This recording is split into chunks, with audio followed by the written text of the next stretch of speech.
Come on, अब बताओगी भी ये क्या है? नहीं नहीं, फिर वो सरप्राइज नहीं रहेगा ना तुम्हारे लिए या फिर मेरे लिए? मैं कह रहा हूँ डैड, ये इसी पेंटिंग में है।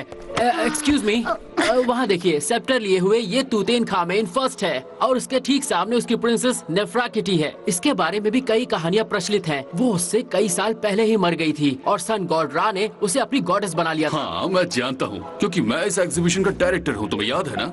तो आप ये भी जानते होंगे कि तूतेनखामेन सन गॉड को नई पत्नी देकर अपनी प्रिंसेस को वापस पाना चाहता था।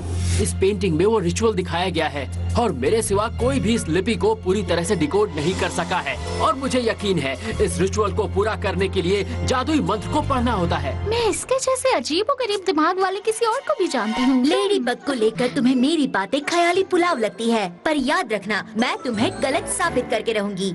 जूलिया, इस तरह की पेंटिंग्स अक्सर एक महान कहानी को बताती है और इसीलिए तो उसे सिर्फ एक कहानी कहा जाता है। सबको ऐसा ही लगता है, पर मैं जानता हूँ ये सच है। मैं साबित कर सकता हूँ। सच में? तो फिर मुझे बताओ कि ये बात तुम कैसे साबित करोगे? मुझे बस तूतेनखामेन के सेप्टर को हाथ में लेकर जादुई मंत्र को पढ़ना है। तुम होश में तो हो? उस सेप्टर को छूने के बारे में सोचना भी मत, मेरी नौकरी चली जाएगी। वो बेशकीमती ऐतिहासिक चीज है, कोई खिलौना नहीं। कम ऑन डैड, हमें ये मंत्र पढ़ना होगा। अगर सच में तूतेनखामेन लोगों को जिंदा कर सकता है तो बस अब बहुत हुआ जूलिया, अपने दिमाग को इस ख्यालों की दुनिया से बाहर निकालो और असली दुनिया में आ जाओ, समझे?